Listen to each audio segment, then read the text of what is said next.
muchos meses fungía como profesor investigador en la propia Escuela Judicial Electoral. Me da mucho gusto darles la bienvenida a todas y a todos ustedes. Veo por ahí algunas caras conocidas, como es el caso de Jaime Mauricio, de Juan Ignacio. Mucho gusto en saludarles de nueva cuenta. Bueno, pues vamos a dar inicio con este diplomado sobre comunicación política y nuevas tecnologías, que quizás algunos de ustedes, si ya han tenido oportunidad de conocer la oferta académica de la Escuela Judicial Electoral, sabrán que pues no es la primera ocasión que se imparte este diplomado. De hecho, he de comentarles que este diplomado, bueno, ya ha tenido varias emisiones con un título distinto que era Comunicación Electoral, pero tuve bien proponer como coordinador del diplomado un cambio de nomenclatura, un cambio de nombre, en razón de que varios de los temas que se abordan en el diplomado creo que no se ven reflejados en su justa dimensión con el título de comunicación electoral. Además de que la comunicación electoral, en estricto sentido, pues no existe como tal, ¿no? No es una categoría académica, como sí ocurre, por ejemplo, con el caso de la comunicación política.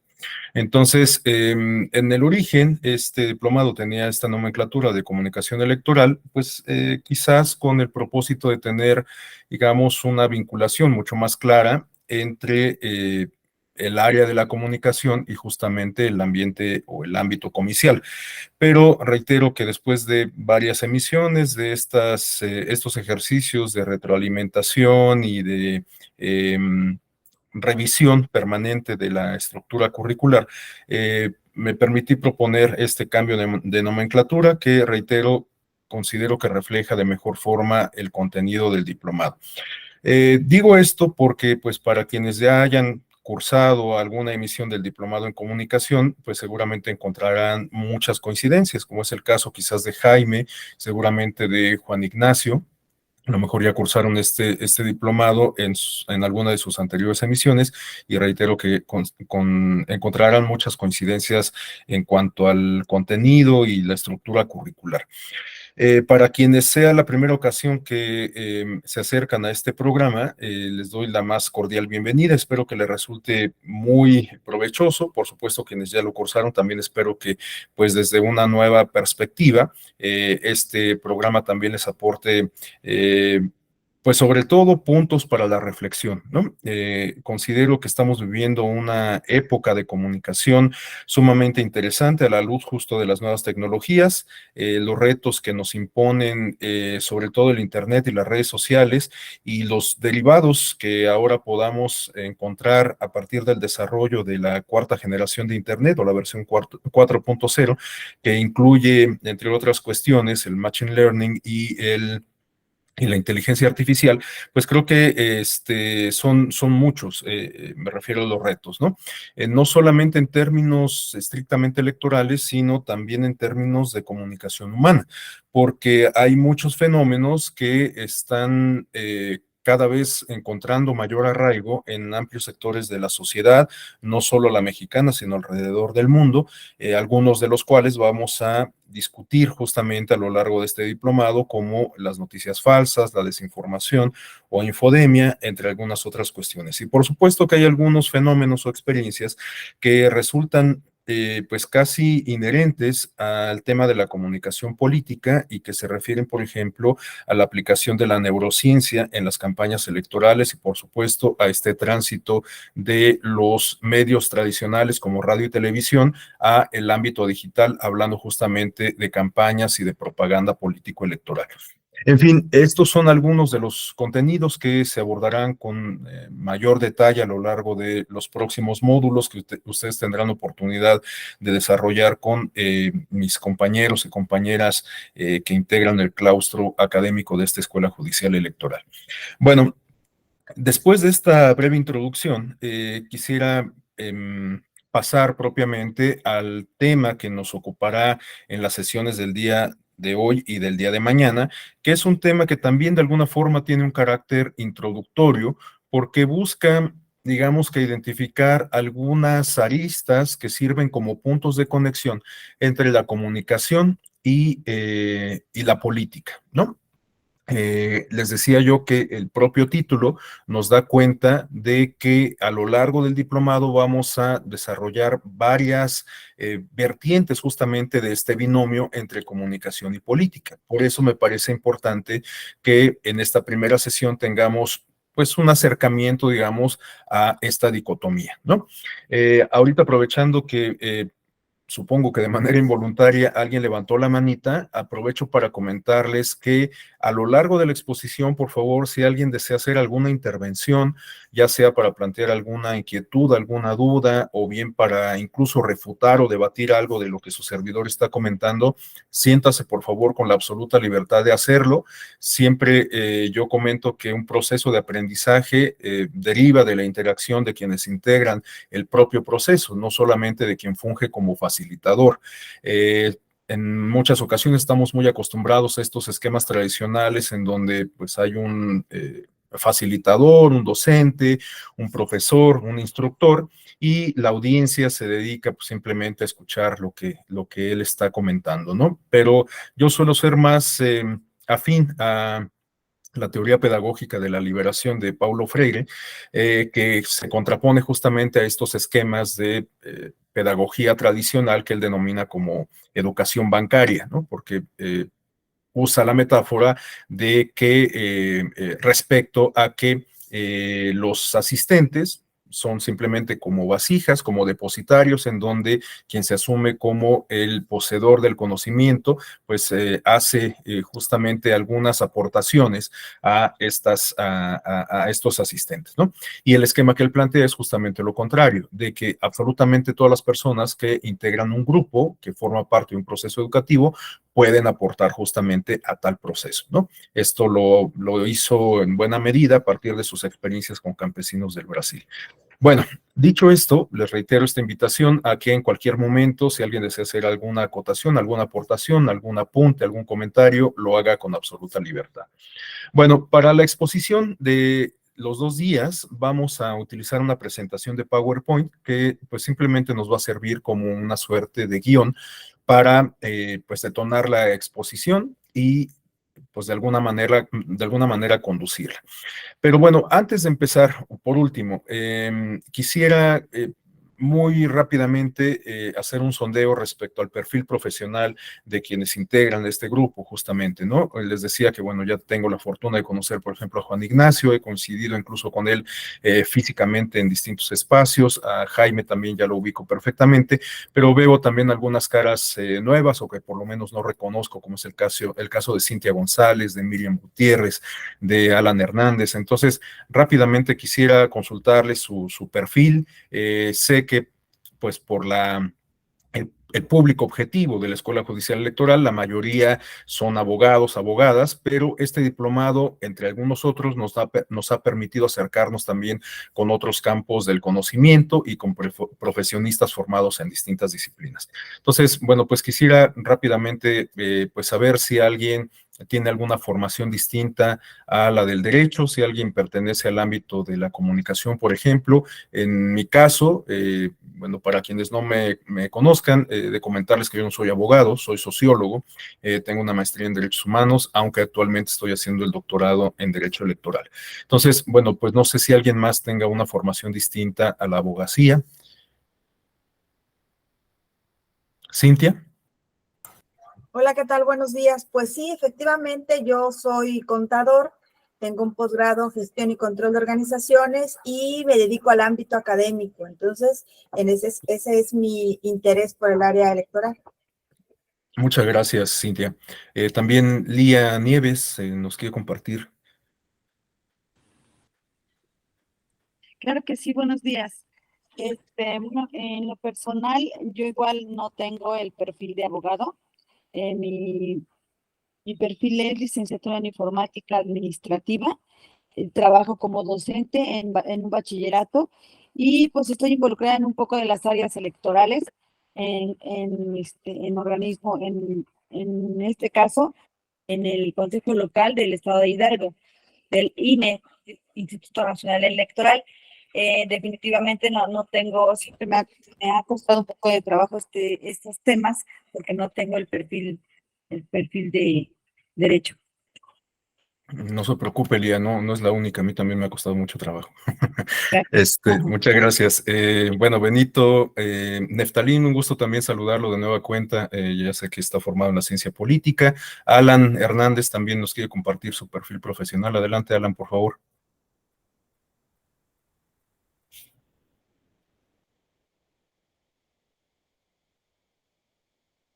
Alan nos comentaba que no sirve su cámara, pero su micrófono sí. No sé si lo puede abrir.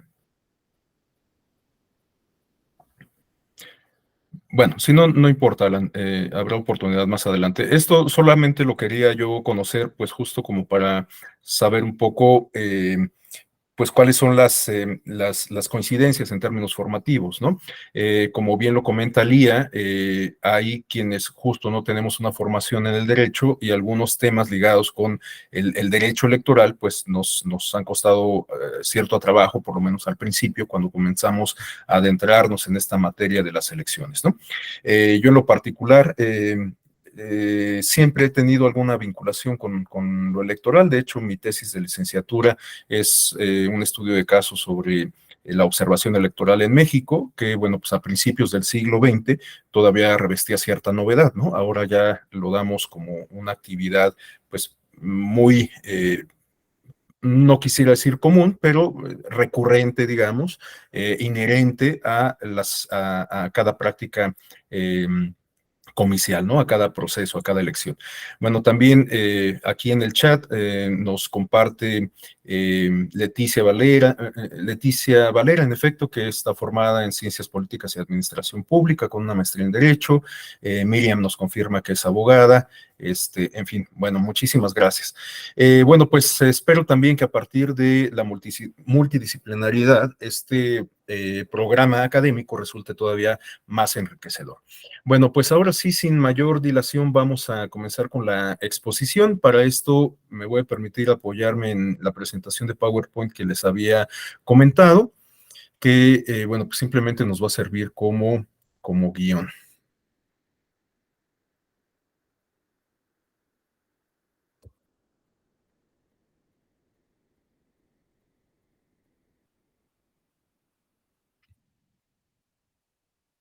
Listo.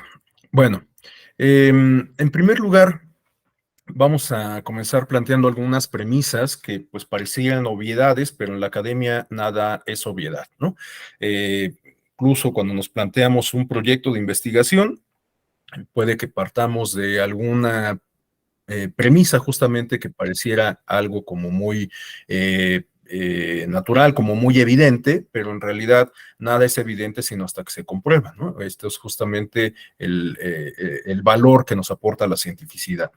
Con gusto les puedo compartir la presentación el día de mañana, después de que concluyamos la segunda sesión, para que pues la tengan ahí como material de consulta o de apoyo, o por lo menos como orientación para adentrarse más en los temas, ¿no?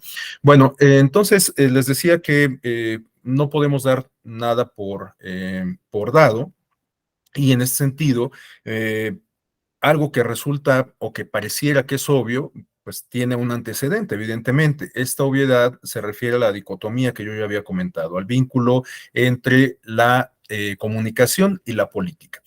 Para esto, quisiera comenzar por plantear algunas premisas, hacer algunos planteamientos en torno a lo que significa la comunicación. La comunicación, bueno, no solamente es un fenómeno humano, un constructo humano que permite la interacción social, sino que también a partir de su existencia, de su manifestación, se puede construir una ciencia en torno a la comunicación, ¿no? Esto es lo que explica, en buena medida, que en las universidades se imparta justamente la carrera de comunicación y periodismo, adquiriendo algunas denominaciones distintas en función de los programas de estudio. Pero bueno, es claro que varias universidades de México y del mundo imparten esta carrera de comunicación y que hay, por supuesto, posgrados, líneas de investigación, centros de investigación en torno a la comunicación, ¿no? Es uno de los fenómenos más interesantes como constructo humano que además pueden ser abordados desde distintas perspectivas, la ciencia política, la sociología, la antropología, la propia comunicación, etcétera, ¿no?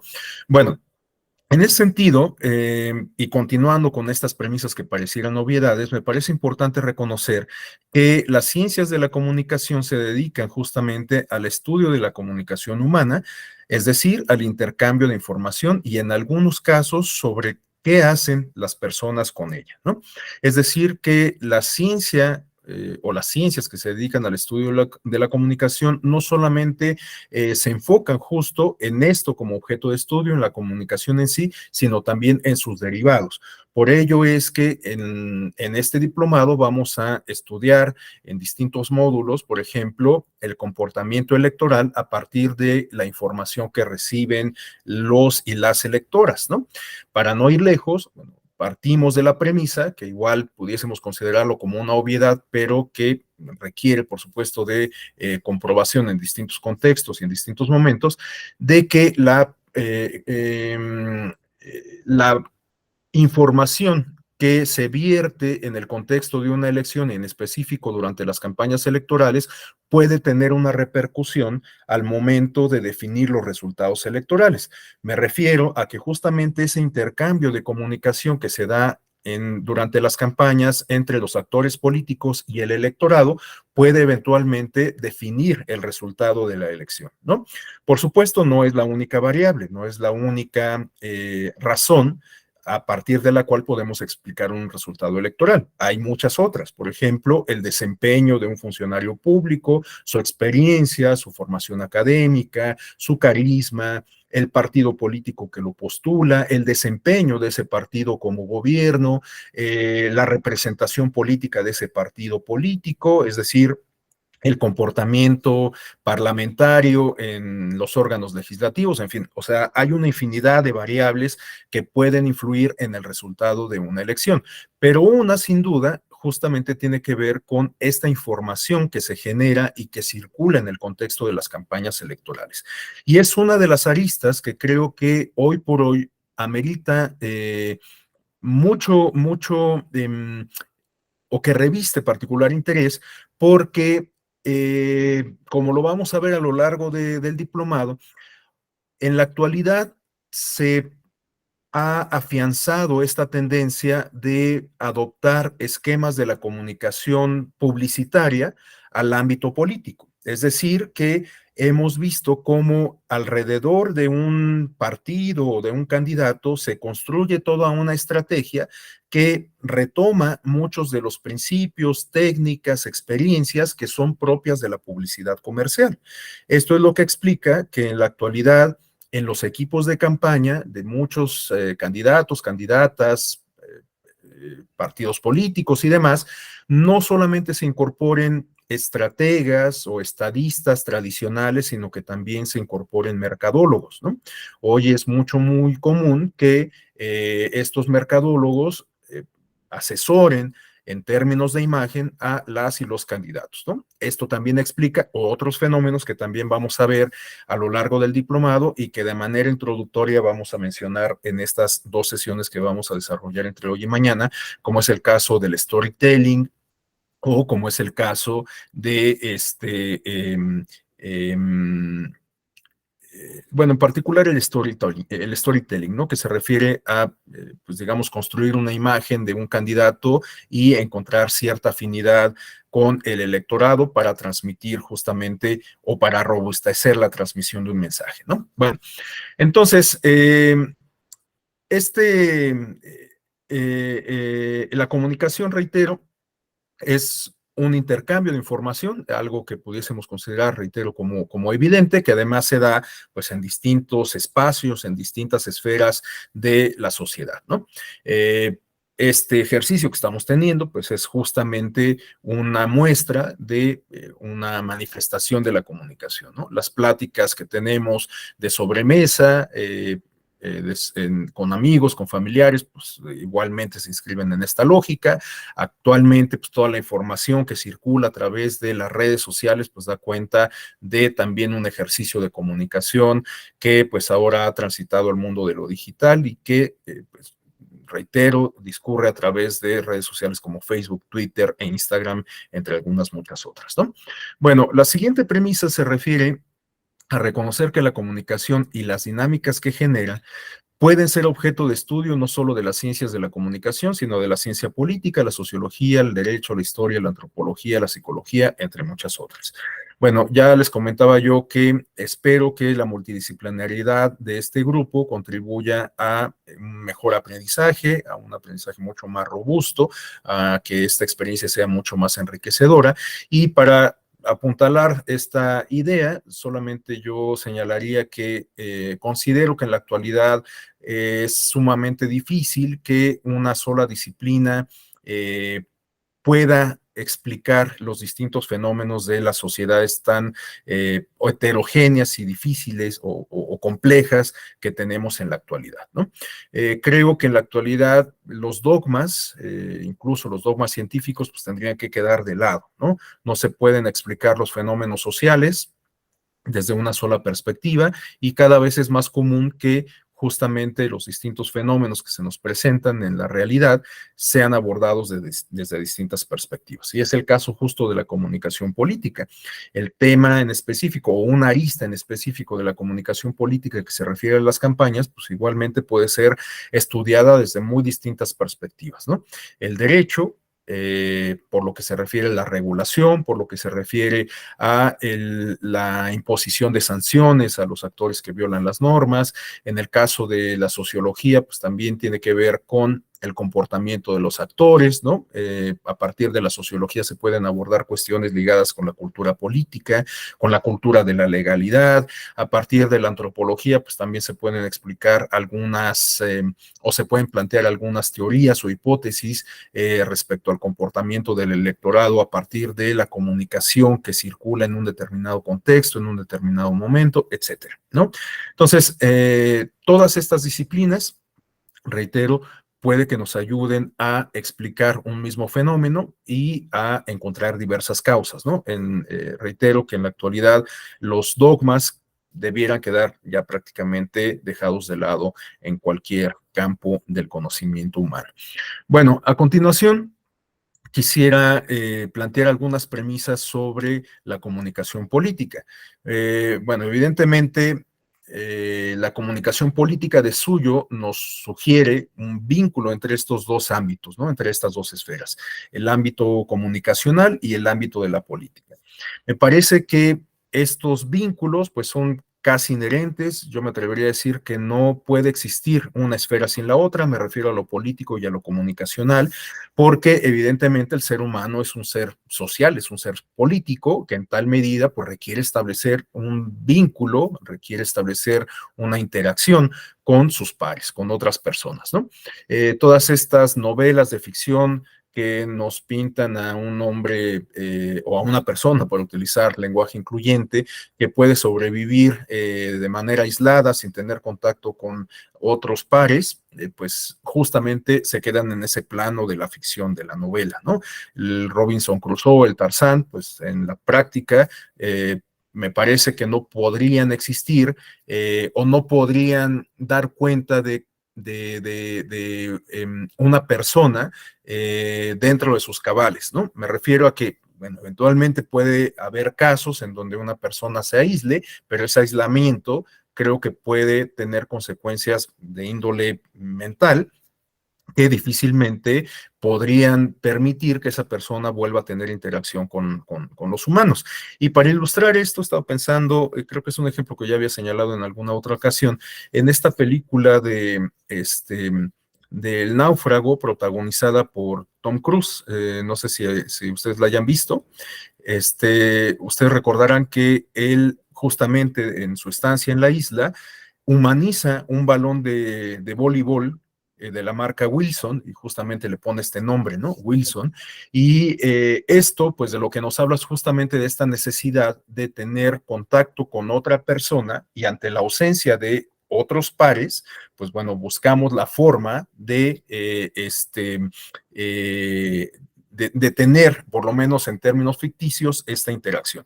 Y bueno, es tal el vínculo que establece y la necesidad de interacción del protagonista de esta película, que incluso cuando abandona la isla, pierde el balón y pasa por una crisis emocional sumamente severa, ¿no? Bueno, creo que este ejemplo da cuenta de una experiencia que sería mucho más apegada a la realidad en comparación con estas novelas clásicas como de Robinson Crusoe o Tarzán.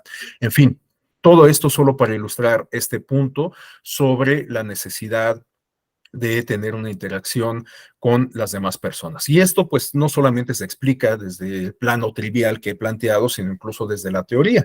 Justamente por eso es que como primer apunte de esta lámina tenemos este planteamiento clásico del estagirita Aristóteles respecto a reconocer a las personas, al ser humano, como seres políticos o seres sociales, ¿no? Como animales políticos o sociales, o cívicos, dependiendo de la traducción.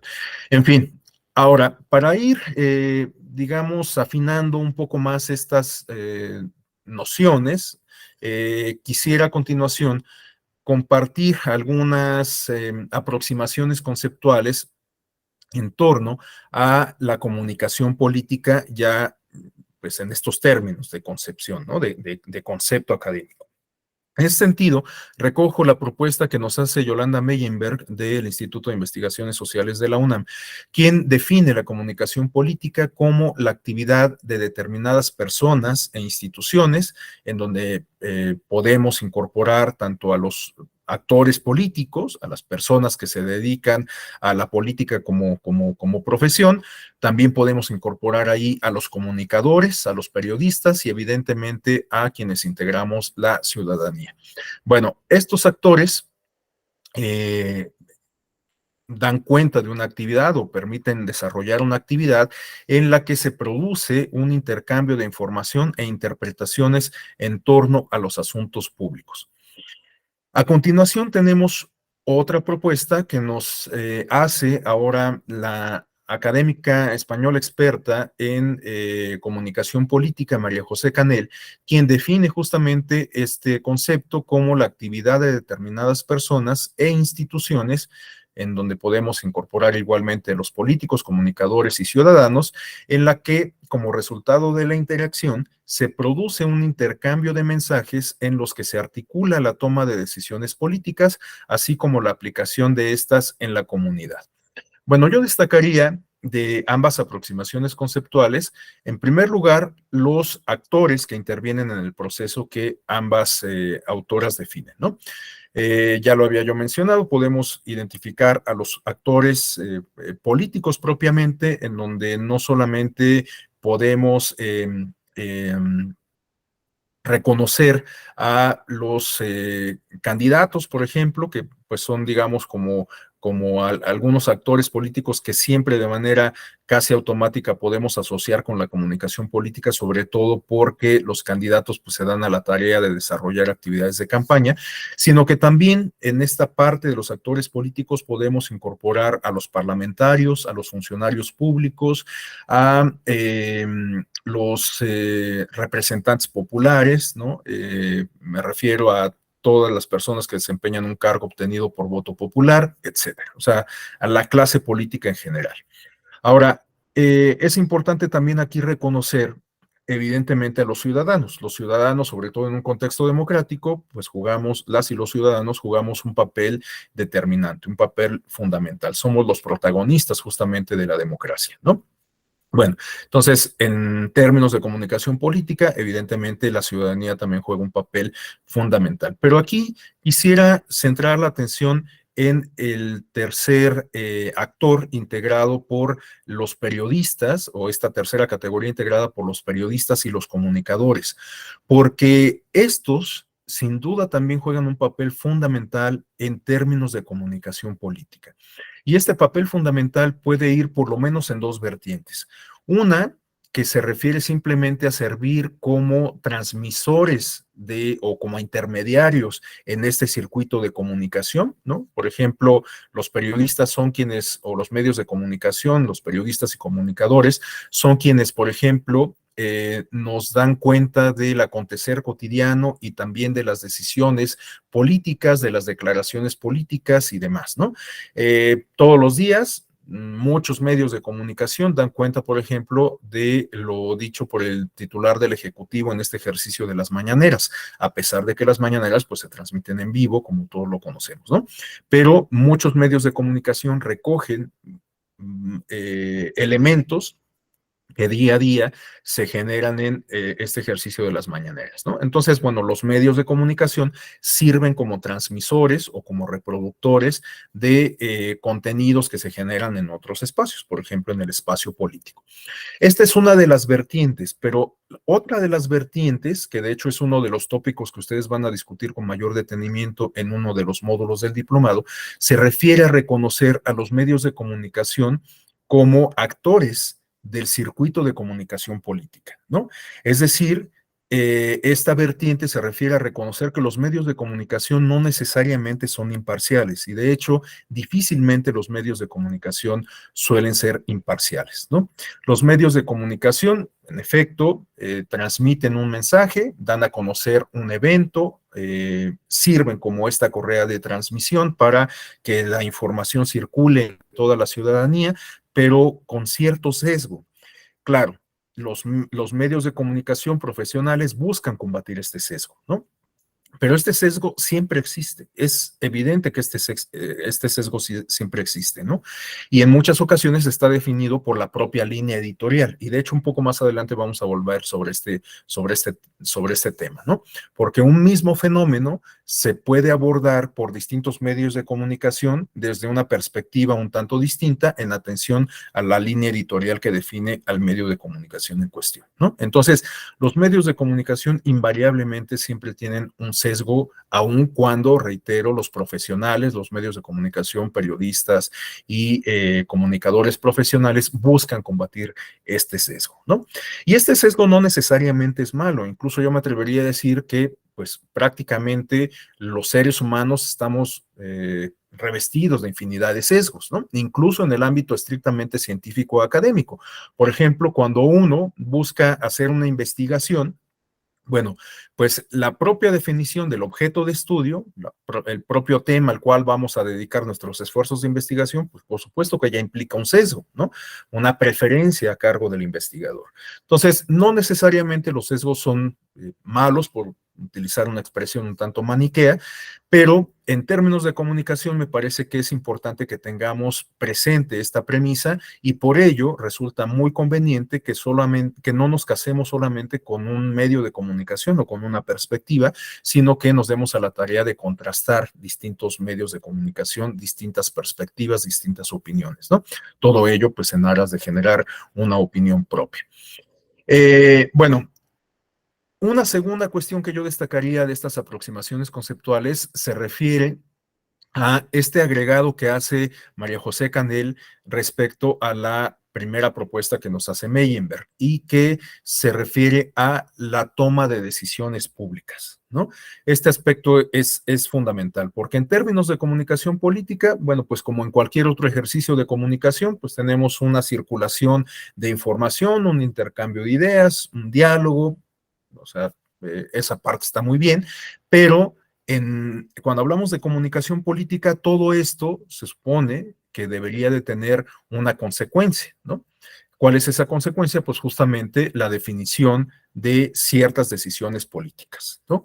Ciertas decisiones públicas. Y esta parte es muy importante porque la toma de decisiones públicas a partir de los ejercicios de comunicación, pues puede ubicarse en distintos niveles o en distintos planos, ¿no?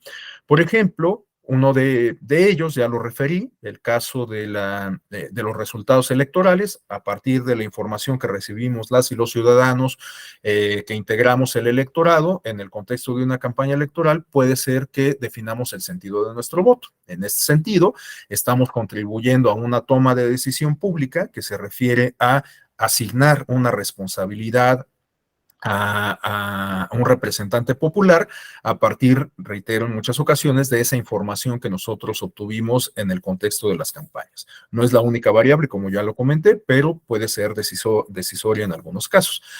Ese es uno de los planos. Ahora, solo por citar un par de ejemplos más, podemos hablar, por ejemplo, de cuando se incorpora en el sistema político electoral la figura del plebiscito o el referéndum y que se hace en ese sentido partícipe a la ciudadanía de la reconfiguración del texto constitucional. En el caso de México, estos mecanismos de participación ciudadana han corrido por otros derroteros, pero en varias experiencias de América Latina tenemos que justamente el plebiscito o el referéndum, sobre todo el plebiscito, busca ser partícipe a la ciudadanía de una reforma constitucional. En el caso mexicano, pues sabemos que las reformas constitucionales responden a otra lógica, que pues para ello se establecen ciertas reglas en la propia Constitución, pero no se hace partícipe a la ciudadanía, por lo menos no de manera directa, sino a través de sus representantes, es decir, a través de los propios parlamentarios. Pero en el caso de otras latitudes, reitero, sí existe esta posibilidad. Los parlamentarios son quienes hacen la propuesta de reforma constitucional, pero al tratarse de una reforma en torno a la piedra angular del sistema jurídico, que de alguna manera regula también el sistema social, pues adquiere, por supuesto, toda la relevancia del mundo que se incorpore de manera directa a la ciudadanía, ¿no? Entonces, cuando en esos ejemplos se discute una reforma constitucional, pues por supuesto que se da un circuito de comunicación sumamente robusto que incorpora a todos estos actores a los cuales ya hemos hecho alusión, a los actores políticos, a la ciudadanía y por supuesto también a los medios de comunicación, ¿no? Entonces ahí tenemos otro ejemplo de otro nivel de análisis en términos de comunicación política traducidos en decisiones políticas, ¿no? Una decisión política que se refiere ni más ni menos que a la reconfiguración a través de una reforma de la constitución política, la piedra angular, reitero, del sistema jurídico y social de un grupo determinado, de una colectividad determinada. Un tercer ejemplo para agotar este punto se refiere, por ejemplo, a la participación política que corre por canales no propiamente institucionales. Me refiero, por ejemplo, a las manifestaciones públicas, a los mítines o a las marchas, ¿no? Estas formas de manifestación política, pues por supuesto que son algunas manifestaciones o algunas maneras en que se ejerce el ejercicio de la libertad de expresión, pero este ejercicio de la libertad de expresión, por supuesto que no solamente sirve como catarsis, no solamente sirve como para expresar justamente un sentir, un malestar, una demanda, sino que eventualmente este ejercicio de manifestación, expresarse, que por lo tanto implica justamente un intercambio de información al emitir o al buscar emitir un mensaje y que éste sea recibido, bueno, ese ejercicio puede eventualmente también tener repercusiones en el ámbito público, ¿no? Pensemos, por ejemplo, en una demanda que se refiere a, pues no sé, buscar modificar un marco regulatorio en atención a una problemática sumamente lacerante. Estoy pensando en específico en la experiencia de la ley Olimpia, seguramente ustedes la conocen, ¿no? La ley Olimpia no es en sí misma una ley, no es una reforma que se haya aplicado a una ley, sino más bien es una iniciativa que busca reformar las leyes o los códigos, tanto los penales como los de procedimientos penales, para sancionar ciertas conductas que vulneran los derechos de las mujeres en particular. Algunos asociados con su vida íntima, algunas asociadas con la violencia, algunas asociadas con la identidad, entre muchas otras cuestiones, ¿no? Bueno, y estas iniciativas que se han traducido en la reforma de estos códigos, pues en buena medida tienen su origen en la ciudadanía, ¿no? Recordemos que justo esta expresión de ley Olimpia deriva del protagonismo que tuvo una activista poblana de nombre Olimpia Cruz, no estoy seguro del apellido, pero casi podría afirmarlo, Olimpia Cruz, una persona que se vio violentada en su natal Puebla justamente porque fue objeto de ciberacoso, de vulneración a su esfera privada y de pues todas las consecuencias que ello trae consigo, ¿no? Entonces, bueno, vemos que incluso estas formas de manifestación que reitero, no necesariamente se inscriben en un canal institucional, contribuyen a generar un debate, por lo tanto, construir un circuito comunicacional en un contexto, en un periodo de tiempo determinado y, bueno, pues al final tener una consecuencia política. Olimpia Melo Cruz, muchas gracias, Cintia. Entonces, bueno, vemos que estos ejercicios, reitero, detonan un espacio, una experiencia, digamos, de intercambio de información que puede tener como consecuencia una decisión pública, una decisión política, ¿no? Bueno, entonces la comunicación política, para sintetizarlo, no solamente se refiere a este intercambio de opiniones, sino a un intercambio de información que eventualmente puede conducir a una toma de decisión, ¿no? O a distintas tomas de decisión. Bueno, en este sentido, concluiría los apuntes de esta lámina haciendo referencia a que la comunicación política eventualmente puede cumplir dos funciones fundamentales, que es informar y persuadir. A la luz de los ejemplos que ya hemos comentado, pues podemos identificar justamente estas dos funciones, la de informar y persuadir. Estas dos funciones creo que se pueden identificar de manera mucho más clara en el caso de los medios de comunicación y los informadores, comunicadores, etcétera, en atención a lo que yo comentaba hace rato. Pueden servir como correas de transmisión, pero al mismo tiempo como actores propiamente del circuito de comunicación política, ¿no?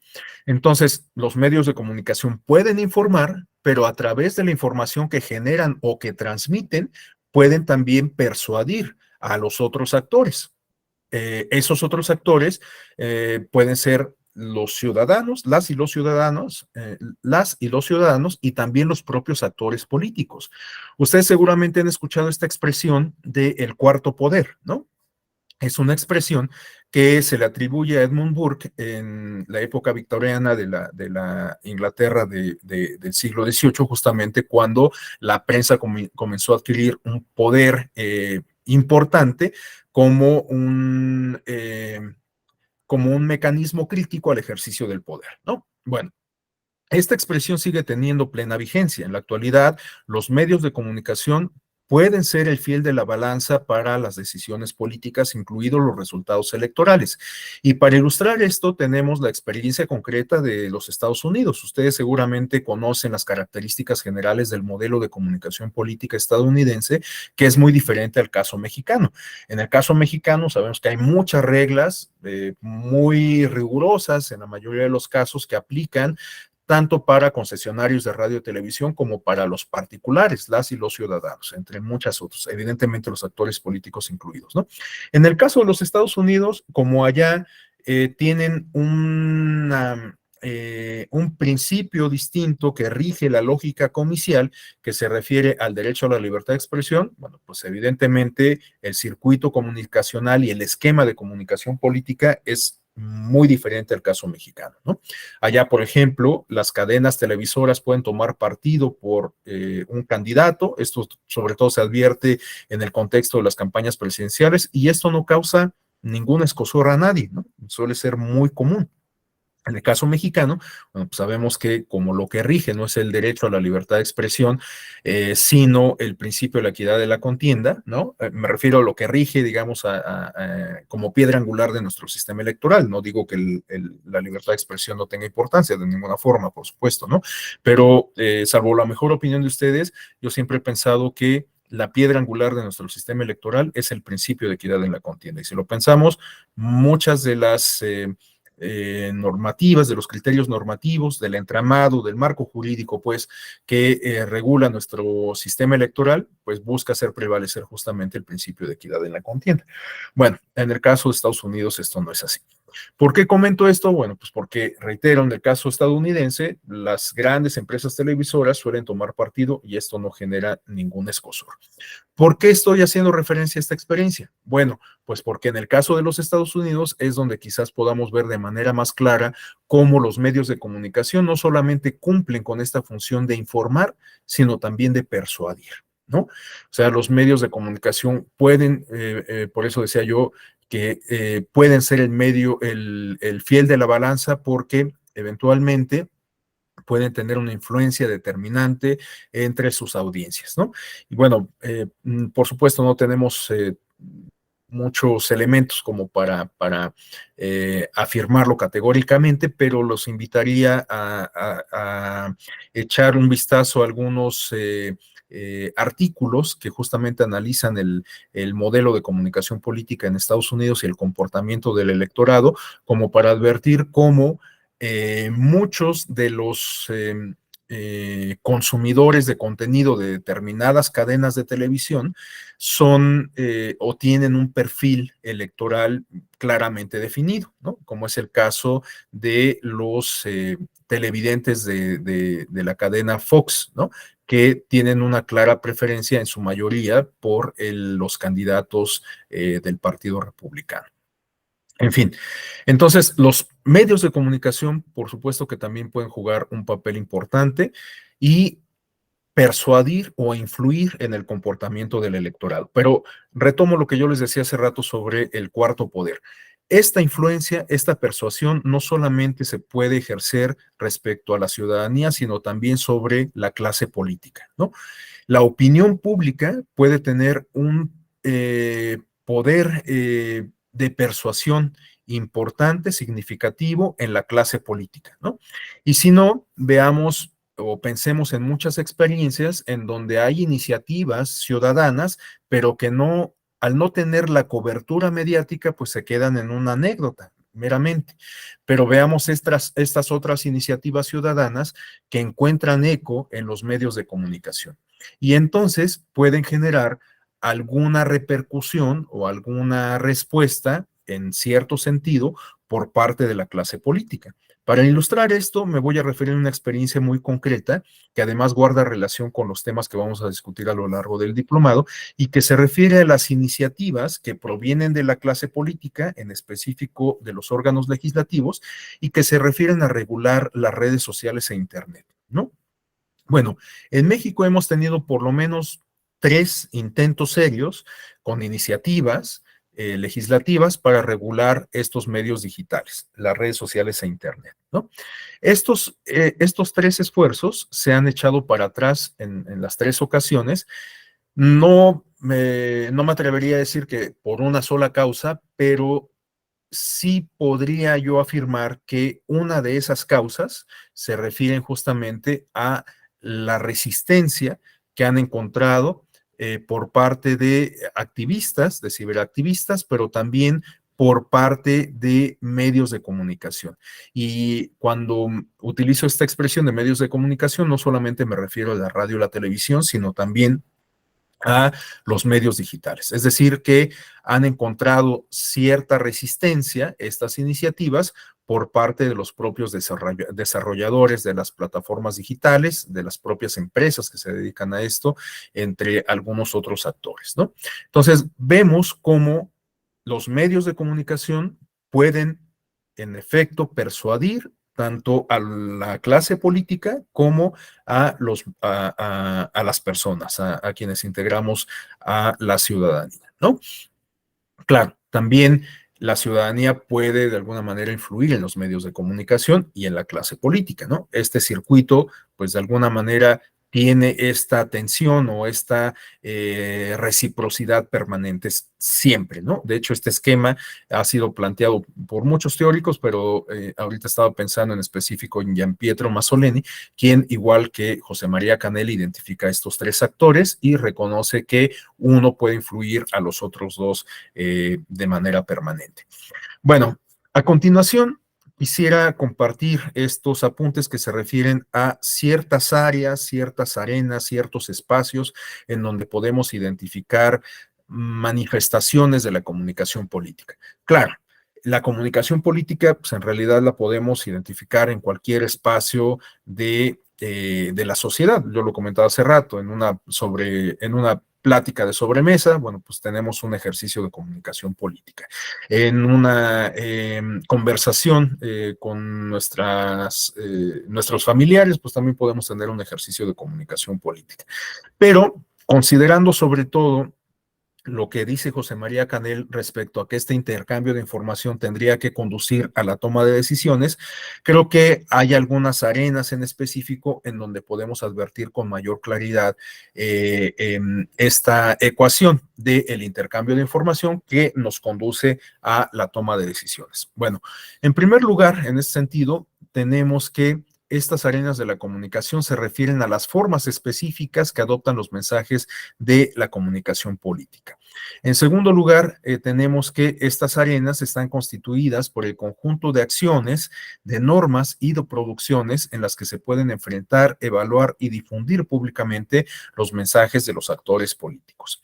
En tercer lugar, tenemos una arena en específico que se refiere a las campañas electorales, ¿no?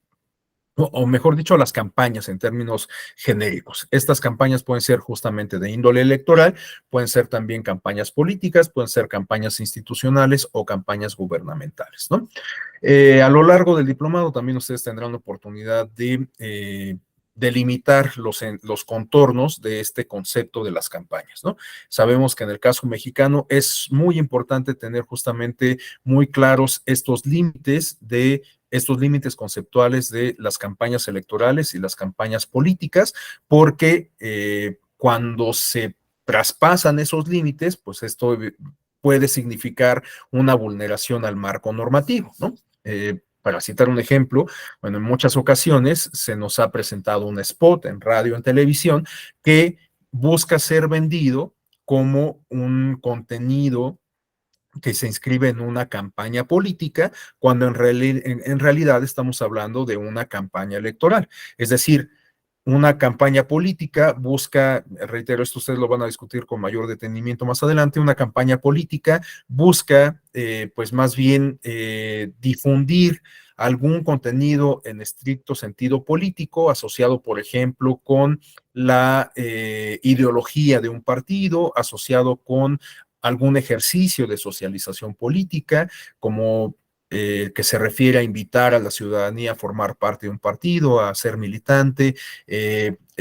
Una campaña política tiene que ver, por ejemplo, con el posicionamiento de un actor, un partido en específico o bueno, sobre todo un partido respecto a algún fenómeno de la realidad política, por ejemplo, la toma de decisión sobre materia económica, sobre materia de telecomunicaciones, qué sé yo.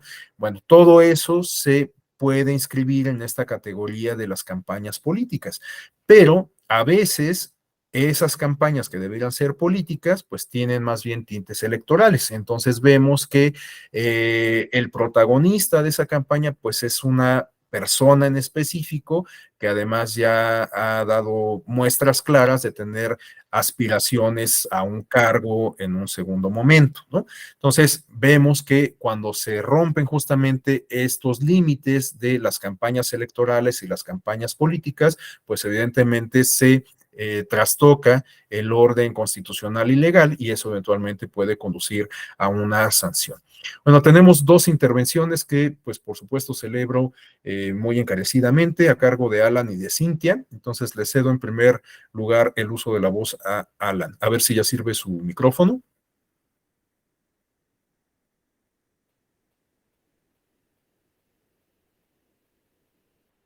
No, creo que sigue teniendo problemas. No sé si nos puede hacer el favor de escribir su idea, Alan, en el chat y mientras le cedemos el uso de la voz a Cintia. Sí, mi intervención se refiere a si dentro de los mecanismos o arenas de esta comunicación política se encuentran las cuestiones de transparencia, las obligaciones, todo este entramado o forma parte de un área paralela, porque pues los partidos políticos, las instituciones electorales, ¿no? Están obligadas a hacer transparencia de la información que generan, ¿no? Información pública. Entonces, si eso también lo consideran como parte de esta comunicación política o está reservado a una materia relacionada, pero no, o sea, paralela, pues. Yo considero que todo lo que tiene que ver con transparencia, por supuesto que se inscribe en la categoría genérica de comunicación política, ¿no? ¿Por qué? Porque si nos remitimos incluso a la etimología de la política, hacemos alusión a la polis, ¿no? ¿Están de acuerdo? A lo público. Entonces, la información que generan y que tienen bajo su resguardo las instituciones públicas, pues revisten el mismo carácter de público. Por lo tanto, considero yo que también pudiésemos inscribir toda esta información en el rubro de la comunicación política. Aunque aquí hay una parte importante que se refiere también a la protección de datos personales, ¿no? Y esta parte también es muy importante porque esta información tiene que ser cuidada con sumo cuidado o con sumo ahínco por parte de las instituciones públicas, porque eventualmente esta información puede tener, o la difusión de esta información privada puede tener consecuencias para las personas, ¿no? Sobre todo en la época que nos ha tocado vivir, en la era de la información. Algo que ustedes me van a escuchar muy recurrentemente decir es que en la era de la información lo más valioso es la información y la mayoría de las personas la damos siempre gratis, ¿no? Sin reparar en ello. Y en muchas ocasiones sin siquiera estar conscientes de que lo estamos haciendo. Por ejemplo, al tener esta sesión en Zoom, todos nosotros estamos contribuyendo a generar un expediente digital de cada uno de nosotros, ¿no? Si ustedes se conectan, por ejemplo, de su teléfono, al final, dependiendo de la marca y de las aplicaciones que tengan, pero casi todos los teléfonos ya tienen esta herramienta o una similar. Al final de la semana van a tener ustedes un reporte del tiempo que pasaron en Internet, ¿no? Y a qué destinaron cada una o a qué destinaron ese tiempo que pasaron en Internet. Si pasaron 9, 10, 15 horas a la semana en Internet, estas herramientas les van a indicar a ustedes cuántas de esas 9 o 12 horas dedicaron a esparcimiento, cuántas a redes sociales, cuántas a navegación en Internet, cuántas a conexión a streaming, etcétera, ¿no? Bueno, esta información en muchas ocasiones no le damos ninguna importancia, ¿no? Pero esa información es valiosa para muchas personas, en particular para las empresas desarrolladoras de plataformas, ¿no? ¿Por qué? Pues porque, reitero, están identificando cuáles son nuestras preferencias cuando tenemos interacción con la red, ¿no? Entonces, a partir de esas preferencias, estas desarrolladoras, por supuesto, a través de las propias plataformas que generan, pues nos van a considerar de alguna manera un público cautivo, ¿no? Voy a hacer un breve paréntesis para ahondar más en esto. En la actualidad, si ustedes no lo saben o no lo recuerdan, Internet ha pasado por 4 grandes etapas, ¿no? La versión 1.0, la 2.0 y ahora pues casi de manera paralela la 3 y la 4.0. La 1.0 es aquella que conocimos, pues quienes tenemos la edad suficiente de recordarlo, a principios de los años 90, cuando Internet se convirtió en un producto comercial. Porque hay que recordar que el origen de Internet era un proyecto de inteligencia del Departamento de Estado de los Estados Unidos, del Departamento de Defensa, perdón, de los Estados Unidos, ¿no?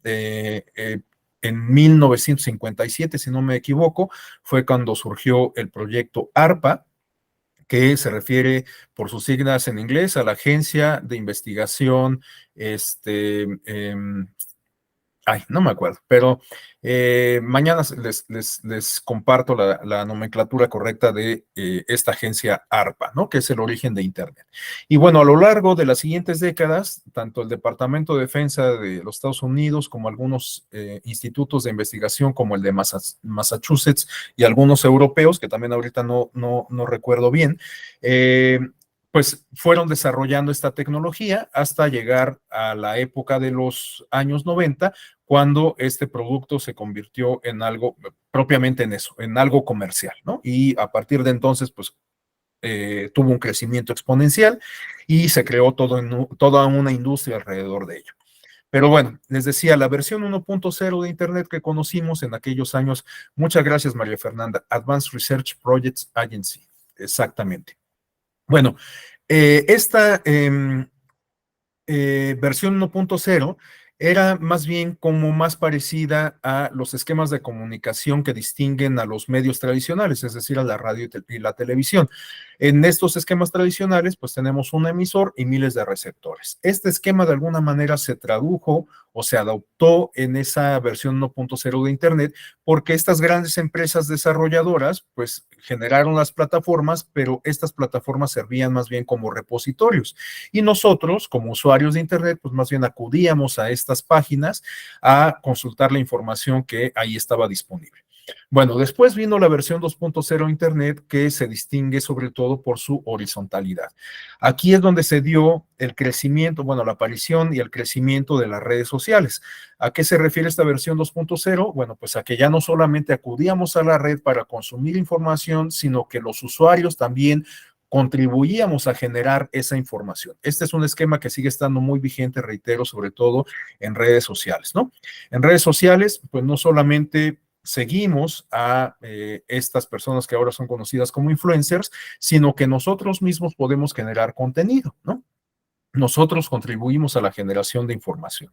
Y de hecho, bueno, pues muchas personas se han convertido en reporteros de ocasión con un teléfono celular. Ya no necesitan un estudio ni una cámara de televisión, sino con un teléfono se han convertido en comunicadores. Bueno, entonces esta es la versión 2.0 de Internet. La versión 3.0 es la que incorpora esto que conocemos como la red semántica, y por ello es que estoy haciendo este paréntesis, ¿no? Porque la red semántica se refiere a esta forma de operar de las plataformas que pone en práctica los algoritmos, ¿no? Los algoritmos que, bueno, provienen de la matemática, que han sido adoptados a la informática y que ahora en la práctica se han traducido a una forma específica de comunicación o de interacción entre las personas y las máquinas, en específico las nuevas tecnologías, ¿no? Las tecnologías digitales. Esta red semántica se refiere a que, si me permiten la expresión coloquial, la tecnología interpreta la información que nosotros estamos bueno, que estamos contribuyendo a generar o que estamos reproduciendo. Y esta información, pues es de todo tipo, de toda índole. Por ejemplo, cuando vemos alguna serie, alguna película en una plataforma de streaming como Netflix, como Amazon, como VIX o la que ustedes quieran, bueno, pues la plataforma, a partir de ese contenido que consumimos, nos hace recomendaciones o sugerencias, ¿no? Esto ustedes seguramente lo saben perfectamente. Igual cuando hacemos una compra en una plataforma de comercio digital como eBay, Amazon, Mercado Libre o alguna otra, ¿no? Bueno, la plataforma, a partir de la compra o incluso a partir de la navegación que tenemos en la plataforma, nos hace sugerencias. De tal suerte que si yo estaba buscando un mouse, bueno, pues ese historial de navegación en la plataforma después me va a arrojar resultados asociados muy probablemente con hardware, ¿no? Con dispositivos tecnológicos. Bueno, a este esquema se le denomina justamente red semántica porque, reitero, de alguna forma, las plataformas interpretan la interacción que estamos teniendo con ellas, ¿no? Bueno, suena como muy de ciencia ficción, pero lo estoy planteando en términos muy coloquiales. Así es como funciona. O sea, a partir de la interacción que tenemos con la nueva tecnología, esta nos da retroalimentación. Por eso se le denomina red semántica, ¿no? Porque, reitero, como que interpreta la información que le estamos, que estamos intercambiando con ella. Y la cuarta versión de Internet se refiere a esta más avanzada que ha incorporado la inteligencia artificial, el machine learning, y que ahora pues ya nos ha dado como resultado experiencias como el chat GTP, ¿no? O como cuestiones que incluso ya hemos normalizado, como los navegadores GPS, ¿no? Y todas estas herramientas que permiten utilizar este tipo de tecnología. Por ejemplo, yo siempre cito esta experiencia personal que se refiere a estos navegadores como Waze o como Google Maps y demás, en donde en mi teléfono, ya sin que yo haya incorporado ningún destino o ningún destino específico, es decir, mi lugar de trabajo o mi domicilio, a partir del uso que hago de la herramienta, ya se ha generado una memoria y entonces el teléfono sabe cuánto tiempo paso estacionado en determinado lugar, cuántas veces voy al mismo lugar en una misma semana, etcétera. Entonces se va generando un historial, a pesar de que pues yo no he incluido en ningún momento mi domicilio como tal o en mi lugar de trabajo, a pesar de que la herramienta me da esas opciones. Pero a partir de la navegación cotidiana que tengo o del uso cotidiano que tengo con esta herramienta, pues ya ha guardado de alguna forma mi lugar de trabajo y mi domicilio, ¿no? Reitero, esto ya nos parece como muy común, pero a final de cuentas tiene que ver con la aplicación de esta nueva tecnología, del machine learning y de la inteligencia artificial. Y bueno, los retos que nos plantea esta tecnología son mayúsculos, son infinitos, ¿no? Como lo que se está trabajando ahora con esta propuesta de beta que busca compaginar la realidad física con la realidad virtual, que en algún momento pues quizás podamos retomar. Pero bueno, en fin, todo esto para señalar, hasta aquí dejo el paréntesis, para señalar que esta tecnología, que se refiere sobre todo a la versión 3.0 de Internet, de la red semántica, tiene que ver justamente con ese intercambio de información, ¿no? Bueno, evidentemente la versión 4.0 también se relaciona con ello, pero bueno, la versión 3.0 tiene que ver con ese intercambio de información que, les digo, en muchas ocasiones ni siquiera somos conscientes de que estamos generando. Y esto plantea retos sumamente interesantes porque, pues por supuesto, de alguna manera hace digamos, más asequible, más amigable, por utilizar una expresión muy común, esta experiencia que tenemos con las plataformas, pero también ese intercambio de información nos puede colocar eventualmente en una situación de vulnerabilidad, ¿no? Y para ello basta referir el caso de Cambridge Analytica, del cual seguramente ustedes han escuchado, ¿no? Información que se generó por parte de los usuarios de Facebook y que después fue vendida a esta empresa que se dedicaba a brindar asesoría política y electoral, y que, en opinión de muchos expertos, fue crucial para definir el resultado del Brexit en el Reino Unido y la la elección presidencial en donde resultó electo Donald Trump en los Estados Unidos. En fin, hoy justamente la información que generamos y que reproducimos puede tener consecuencias que ni siquiera hemos alcanzado a dimensionar. Y sobre todo, pues, bueno, seguimos conduciéndonos como si nada pasara, a pesar de que, reitero, pues estamos generando una huella digital de cada uno de nosotros, de nosotras, con cada interacción que tenemos en y con las nuevas tecnologías. Bueno, a continuación quisiera agotar este catálogo de arenas de la comunicación política y en tal sentido hago referencia a las ruedas de prensa y las entrevistas, ¿no? Bueno, son ejercicios tradicionales que vinculan sobre todo a los medios de comunicación y a los actores políticos, pero que de la interacción que ambos tienen, pues también se nutre el tercer actor del circuito, que es la ciudadanía, ¿no? Este intercambio de información que tienen los actores políticos, motivado por los comunicadores y que se traduce o que se manifiesta en entrevistas, en paneles, en conferencias, bueno, pues puede contribuir, por supuesto, a exponer un amplio cúmulo de información y a partir de ella tomar ciertas decisiones, ¿no? Bueno, a continuación, una arena adicional se refiere a los materiales audiovisuales producidos, como son las series, las películas, los documentales, etcétera. Bueno, me sumo a la recomendación de Jaime de este documental de Netflix, de Nada es Privado, que justamente da cuenta de lo que acabo de comentar, ¿no? Cómo, pues en realidad, toda la interacción que tenemos en y con las nuevas tecnologías, pues contribuye a exponer alguna parte de nosotros, ¿no? Incluso sin proponernos, ¿no? Es una serie sumamente interesante, cuya recomendación, pues también, a la cual también me sumo.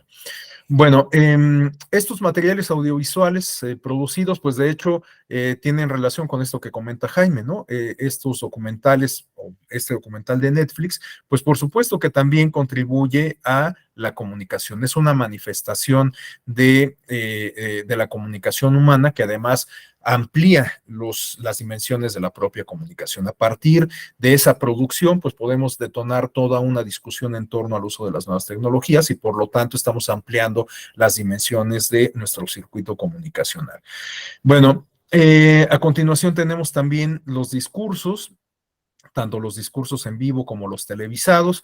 Bueno, esto yo lo relacionaría con esta categorización que nos propuso desde los años 50 este autor alemán experto en la comunicación política de nombre Manfred Flebert, que nos hablaba de cuatro categorías de los medios de comunicación, de cuatro categorías que él define a partir de una nomenclatura muy básica: primarios, secundarios, terciarios, cuaternarios, ¿no? Los primarios se refieren a estos ejercicios de comunicación en donde no se requiere de ningún aditamento tecnológico para poder establecerlos, como pues este ejercicio que estamos teniendo. Bueno, no es el mejor ejemplo porque sí estamos utilizando una plataforma de streaming, pero lo que quería yo decir es que cuando tenemos una conversación vis a vis con otra persona, pues no requerimos ningún aditamento tecnológico y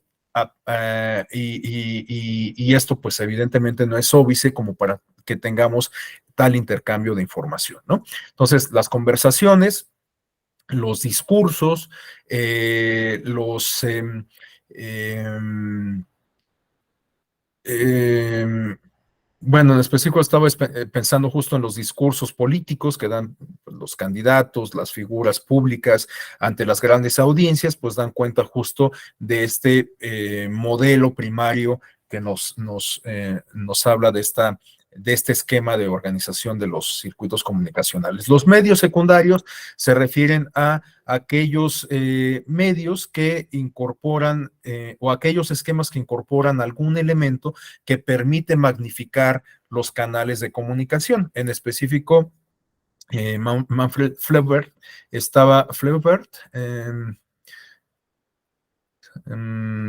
sí es Flebert. Es que no recuerdo bien cómo se pronuncia, pero se escribe Fleubert, si no me equivoco. Bueno, este autor estaba pensando en específico en el caso de la prensa, ¿no? Cuando llegó la prensa, pues bueno, evidentemente una conversación podía ser conocida o un pensamiento o un mensaje podía ser conocida ya no solamente por dos personas, un emisor y un receptor, sino por muchas otras personas, ¿no? Y la tercera categoría, la de medios terciarios, se refiere a cuando llegan las nuevas tecnologías en el siglo XX, que bueno, pues ahora evidentemente ya han sido un tanto superadas, pero en específico este autor estaba pensando en la radio, la televisión y el teléfono, ¿no? Estos medios electrónicos que ampliaron muy significativamente los circuitos comunicacionales. Y los medios cuaternarios se refieren a justamente el uso de las nuevas tecnologías, las computadoras, los ordenadores, los dispositivos electrónicos como las tablets, los teléfonos inteligentes, etcétera. Bueno, pues esta nueva tecnología ha ampliado los canales de comunicación a dimensiones antes inimaginables, ¿no?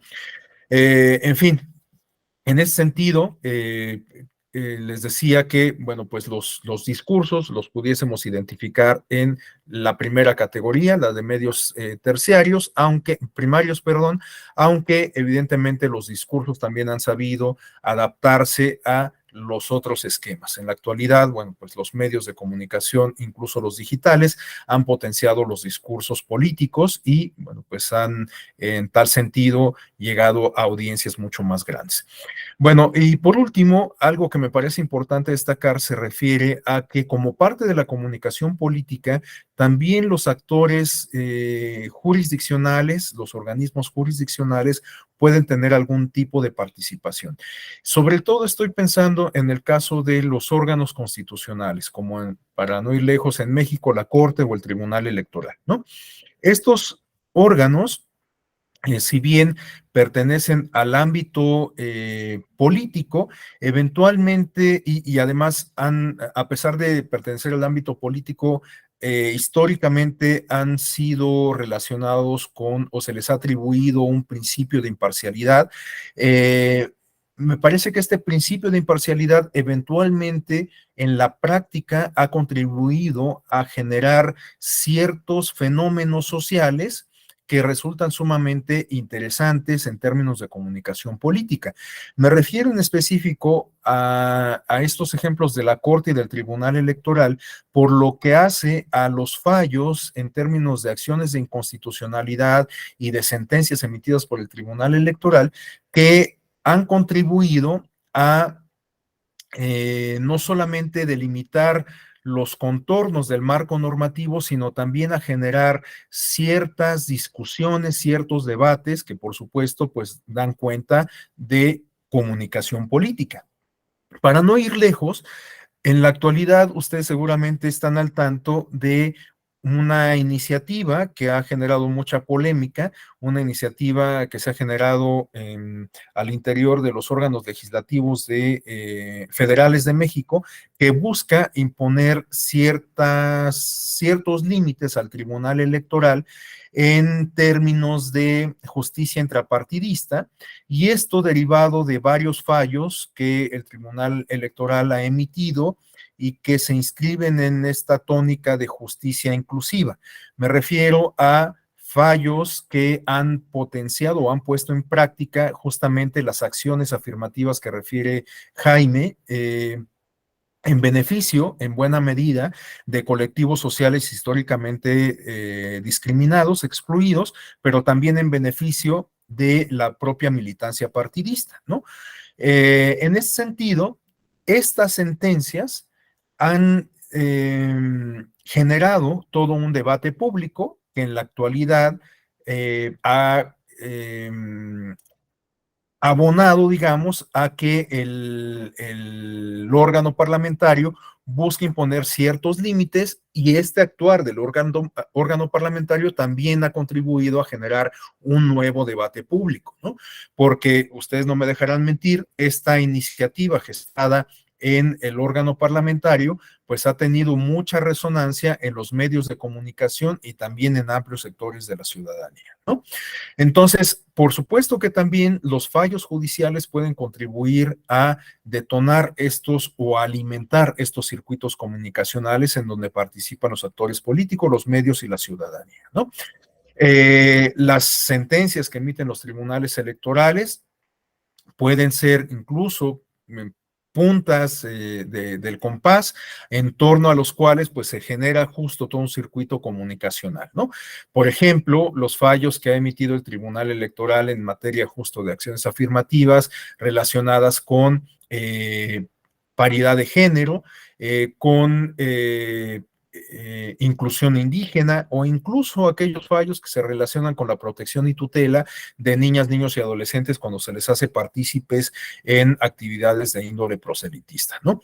Todos estos fallos, pues por supuesto que contribuyen a un debate público, que tienen cobertura mediática y que eventualmente pueden tener incidencia en la clase política o en la toma de decisiones a cargo de esta clase política, como es justamente el caso de que estoy planteando de esta iniciativa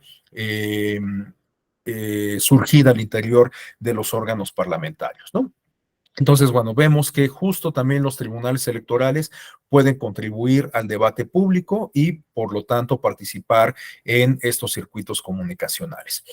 Bueno, si les parece bien, quizás ahora pudiésemos abrir un espacio de interlocución, un espacio de intercambio más abierto, a efecto de pues tener no solamente un monólogo, sino, como lo había comentado desde el principio, pues un aprendizaje nutrido, alimentado por todas y todos ustedes, y pues, quizás comenzar a cerrar esta primera sesión para retomarla el día de...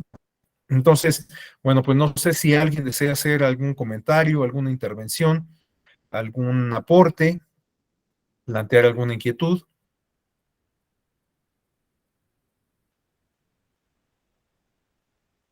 Adelante, Ignacio. Sí, gracias. Es que estoy viendo aquí la última lámina y estaba así como pensando, me parece que un área que no se ha explorado es la comunicación aumentativa, ¿no? Para que en el área de la comunicación política, para que pueda llegar a todas las demás personas que no se comunican como la mayoría de nosotros, ¿no? Creo que esa sería una buena área, ¿no? Para explorar. De momento, digo, yo la verdad es que no recuerdo algún comercial, algún spot que haya venido así, pero ese es el comentario nada más. Gracias, Juan Ignacio. Bueno, sí, Juan Ignacio tiene razón en el sentido de que esta, bueno, si lo interprete bien, si interprete bien su aportación, la comunicación política, justamente en el entendido de que se refiere a las cuestiones públicas, pues debiera ser, por definición, incluyente, ¿no? Y en este sentido, pues llegar a la mayoría de las personas, como bien lo refiere Juan Ignacio. Sin embargo, sabemos que en la práctica suelen presentarse ciertos diques para algunos colectivos sociales en específico que históricamente han sido colocados en situación de vulnerabilidad, como es el caso de los colectivos que ya referí, las personas, pueblos y comunidades indígenas, las personas con discapacidad, las personas con una preferencia u orientación sexual no binaria, etcétera, las niñas, niños y adolescentes, etcétera, ¿no? En el caso de la comunicación política y en específico por lo que hace a la intervención de las autoridades electorales, me parece que se han dado algunos pasos significativos sin que pues estos pudiésemos considerarlos como suficientes, ¿no? ¿Cuáles son estos pasos significativos? Bueno, pues la obligación que se ha impuesto a los partidos políticos para incorporar, por ejemplo, subtítulos en los mensajes que transmite por radio y televisión como parte de sus prerrogativas inherentes, ¿no? Esto es algo que ya hemos normalizado. Cuando vemos un spot en televisión, bueno, pues vemos que justamente aparecen los subtítulos del audio que forma parte de la producción.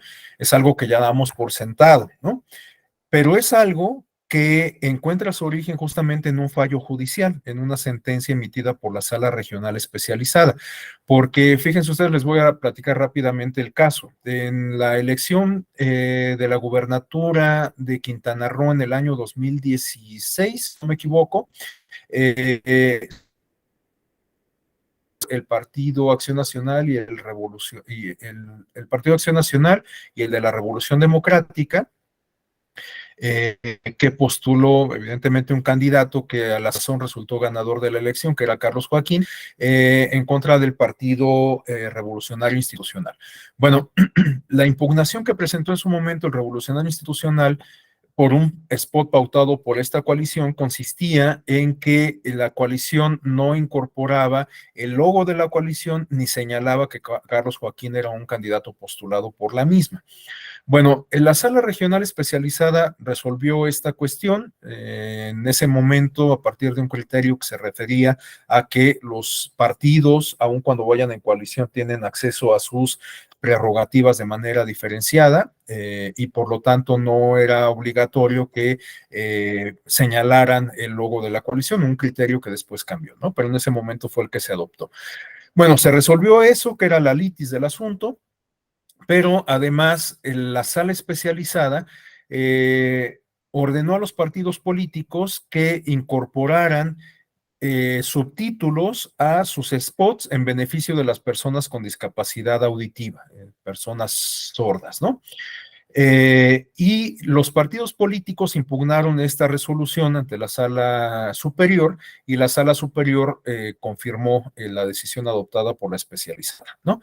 Bueno, esto se considera justamente la adopción de una medida afirmativa que deriva de un fallo judicial. Casos como este son los que justifican, pues justamente que el Tribunal Electoral pues ha construido una larga o varias y consistentes líneas de tutela de protección de derechos, de tutela y protección de derechos de estos colectivos sociales, ¿no? Bueno, este tipo de medidas, pues reitero, que benefician a estos colectivos sociales históricamente discriminados. Otro tipo de medidas, en términos de acciones afirmativas en beneficio, por ejemplo, de las mujeres, se refiere a esta obligación que por mandato judicial se ha impuesto a los partidos políticos para hacer visible, para llevar a la práctica el principio de paridad de género, ¿no? Por primera ocasión en la historia de nuestro país tenemos una Cámara de Diputaciones integrada en términos paritarios, es decir, el 50% son mujeres y el 50% son hombres, ¿no? Esto es producto de un mandato judicial, porque el Tribunal Electoral, al momento de hacer la revisión de la asignación de escaños de representación proporcional realizada por el Instituto Nacional Electoral, hizo algunos ajustes que condujeron justamente a esta integración material de paritarios, ¿no? Bueno, por último, podría señalar el caso de la sentencia con la cual el Tribunal Electoral ordena al Instituto Nacional Electoral que adopte ciertas cuotas en beneficio de personas con origen étnico asociado, digamos, con los pueblos y comunidades indígenas, ¿no? Entonces, son algunos de estos ejemplos que dan cuenta de cómo el Tribunal Electoral ha contribuido a empoderar a estos sectores sociales históricamente excluidos y que por supuesto que contribuyen a generar, como lo he comentado ya insistentemente, este debate público y a generar ciertas medidas o ciertas decisiones igualmente públicas o políticas. Bueno, pues si no tuvieran más comentarios, más intervenciones y considerando que pues varios de ustedes también han apagado sus cámaras en este preciso momento, pues doy por sentado que quizás ya están en una etapa de transición, quizás preparándose para iniciar su jornada laboral, etcétera. Y entonces, si no tienen inconveniente, pudiésemos dejar hasta aquí la exposición del día de hoy. Mañana la retomamos. Mañana, como les había adelantado, vamos a manejar en términos introductorios estos fenómenos del storytelling y algunas otras manifestaciones de comunicación política que son muy comunes en la actualidad en las campañas políticas y sobre todo las electorales. Bueno, siendo así, no me resta más que agradecerles el favor de su atención. Les agradezco muy cumplidamente la jornada. Nos vemos el día de mañana. Yo confío que alrededor de las 9:05 de la mañana, ojalá que ya no tengamos ningún contratiempo técnico. Bueno, pues hasta mañana entonces. Muy buen día. Muchas gracias. Hasta el maestro, gracias por la clase y pendiente mañana del seguimiento. Saludos. Muchas gracias, nos vemos mañana. Gracias, Jaime. Gracias, Juan. Que esté bien. Hasta luego. Gracias. Bye.